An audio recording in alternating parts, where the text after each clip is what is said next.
അതിർത്തി കടന്നുള്ള ഭീകരതയെ സ്പോൺസർ ചെയ്യുന്ന പാകിസ്ഥാന് ആയുധങ്ങളും സൈനിക സാങ്കേതിക വിദ്യയും കൈമാറരുതെന്ന് നെതർലൻഡിനോട് ആവശ്യപ്പെട്ട് ഇന്ത്യ. പ്രതിരോധ മന്ത്രി രാജ്നാഥ് സിംഗും നെതർലൻഡ് പ്രതിരോധ മന്ത്രി റൂബൻ ബ്രൈക്കിൾസ്മാനും തമ്മിലുള്ള കൂടിക്കാഴ്ചയിലാണ് ഇന്ത്യ ഇക്കാര്യം ഉന്നയിച്ചത്.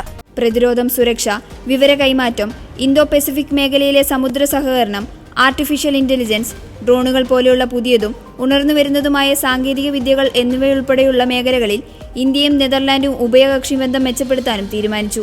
അതേസമയം പാകിസ്ഥാന് പ്രതിരോധ ഉപകരണങ്ങളും സാങ്കേതിക വിദ്യകളും നൽകുന്നത് ദക്ഷിണേഷ്യയിലെ സുരക്ഷയെയും സ്ഥിരതയും ദുർബലപ്പെടുത്തുമെന്ന് രാജ്നാഥ് സിംഗ് മുന്നറിയിപ്പ് നൽകി. ജമ്മു കാശ്മീരിലും മറ്റിടങ്ങളിലും പാകിസ്ഥാൻ സ്പോൺസർ ചെയ്യുന്ന ഭീകരതയ്ക്കെതിരെ ഇന്ത്യ പതിറ്റാണ്ടുകളായി പോരാടുകയാണ്. മറ്റു രാജ്യങ്ങളിൽ ഭീകരത വളർത്തുക എന്ന നയം കാരണം പാകിസ്ഥാനെ ഒരു തരത്തിലും ആയുധവൽക്കരിക്കരുതെന്ന് ഇന്ത്യ എല്ലാ സൗഹൃദ രാജ്യങ്ങളോടും പറയുന്നുവെന്നും അദ്ദേഹം പറഞ്ഞു. നിരവധി ഡച്ച് കമ്പനികൾ സൈനിക രംഗത്ത് പാകിസ്ഥാനുമായി ഇടപാട് നടത്തുന്നുണ്ടെന്നും ഇന്ത്യ അറിയിച്ചു. ചൊവ്വാഴ്ച നടന്ന ഇന്ത്യ നെതർലൻഡ് കൂടിക്കാഴ്ചയിൽ കപ്പൽ നിർമ്മാണം, ഉപകരണങ്ങൾ, ബഹിരാകാശ മേഖലയിൽ എന്നിവയിൽ സഹകരണത്തിന് സാധ്യതകൾ പരിശോധിച്ചു.